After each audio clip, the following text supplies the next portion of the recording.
आज हम गोविंद बल्लभ पंत, जो भारत रत्न व हिमपुत्र के नाम से जाने जाते हैं, उनके संपूर्ण जीवन पर एक दृष्टि डालेंगे। Hello my dear friends, this is Anamika Sharma और आप सुन रहे हैं mybooks.com। इससे पहले कि हम वीडियो स्टार्ट करें, अगर आप लोग मेरे चैनल पे न्यू हैं तो मेरे चैनल को सबसे पहले सब्सक्राइब कर लें ताकि आने वाली सभी वीडियोस की नोटिफिकेशन सबसे पहले आप तक पहुँचे।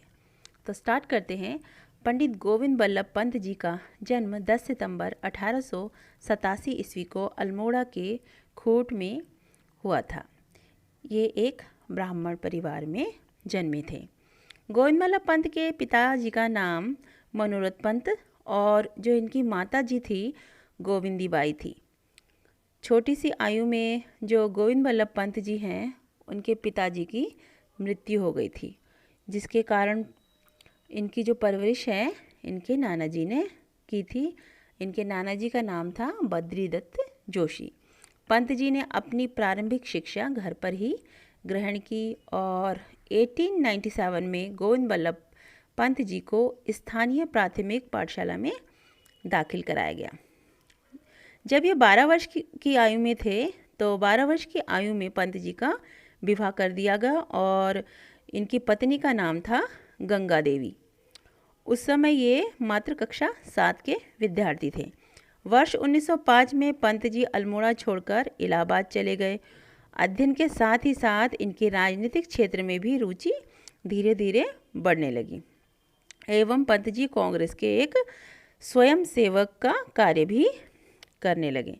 गोविंद बल्लभ पंत जी ने 1909 में कानून की परीक्षा में सर्वोच्च अंक प्राप्त किए और उन्हें लैम्सडेन अवार्ड से भी सम्मानित किया गया। इन्होंने जो वकालत की थी उसमें इनके जो परसेंटेज थे काफ़ी अच्छे थे, हाईएस्ट पोजीशन पे थे, जिसके परिणाम स्वरूप इनको ये पुरस्कार प्राप्त हुआ। और काशीपुर में पंत जी के नेतृत्व के कारण अंग्रेज काशीपुर को गोविंदगढ़ के नाम से भी जानते थे कि गोविंद बल्लभ पंत का वहाँ पे बहुत अधिक लोग सम्मान करते हैं और उनके कथनों अनुसार चलते हैं, इसीलिए काशीपुर को वो लोग मोस्टली गोविंदगढ़ भी कहते थे।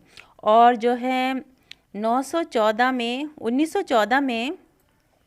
सन 1914 में काशीपुर में प्रेम सभा की स्थापना भी पंडित गोविंद बल्लभ पंत जी के प्रयासों से ही संपन्न हुआ और उसके पश्चात 1914 में पंत जी के प्रयत्नों से उदयराज हाई स्कूल की भी स्थापना हुई।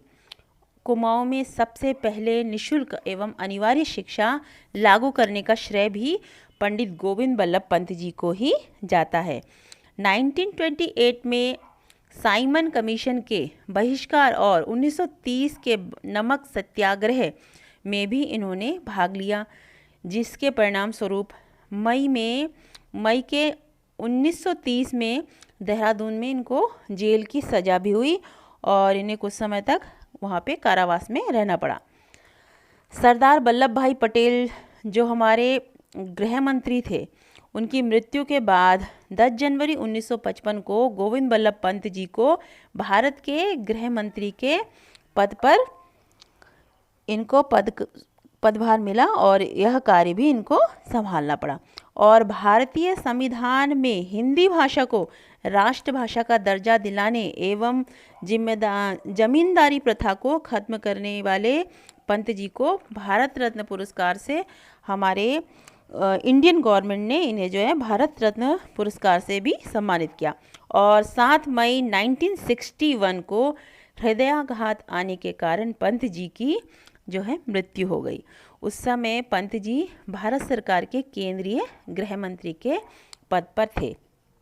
आप जान लेते हैं जो एग्ज़ाम्स के दृष्टि से इम्पॉर्टेंट फैक्ट्स हैं, उस पर हम लोग एक दृष्टि डालते हैं और आप लोग इन फैक्ट्स को लिखते चले और इस वीडियो को बार बार आप सुन सकते हैं इन इम्पॉर्टेंट फैक्ट्स को, जो कि आगामी परीक्षा की दृष्टि से अत्यंत महत्वपूर्ण है और इससे रिलेटेड कई क्वेश्चंस प्रीवियस ईयर के क्वेश्चन पेपर्स में आ चुके हैं। तो स्टार्ट करते हैं। गोविंद बल्लभ पंत उत्तराखंड से भारत रत्न प्राप्त करने वाले प्रथम व्यक्ति थे। गोविंद बल्लभ पंत जी 1946 में उत्तर प्रदेश के प्रथम मुख्यमंत्री बने और पंत जी का जन्म 10 सितंबर 1887 को अल्मोड़ा के खूट नामक एक ग्राम में हुआ था। और जवाहरलाल नेहरू ने पंत जी को हिमालय पुत्र की उपाधि से भी सम्मानित किया था। गोविंद बल्लभ पंत जी के सहपाठी जो इनके मित्र थे, इन्हें गोविंद बल्लभ महाराष्ट्र के नाम से भी संबोधित करते थे। गोविंद बल्लभ पंत जी 10 जनवरी 1955 को भारत के गृह मंत्री बने।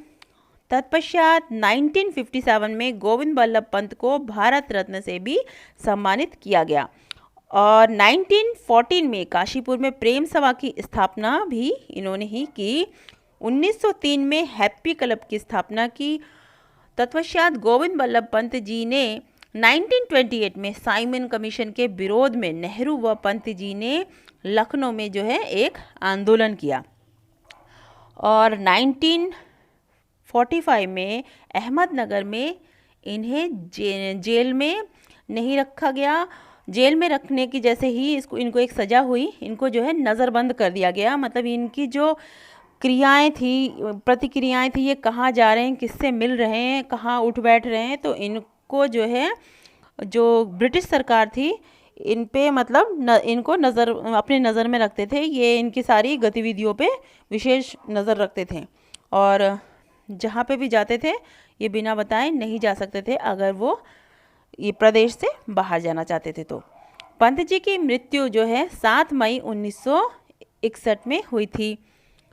ये भी बहुत ही महत्वपूर्ण है कि पंत जी की मृत्यु की डेट और जो है इनकी बर्थ डेट ये कई बार एग्ज़ाम्स में पूछ लिए जाते हैं और इनके पिताजी के बारे में भी और इनकी माताजी के विषय में भी।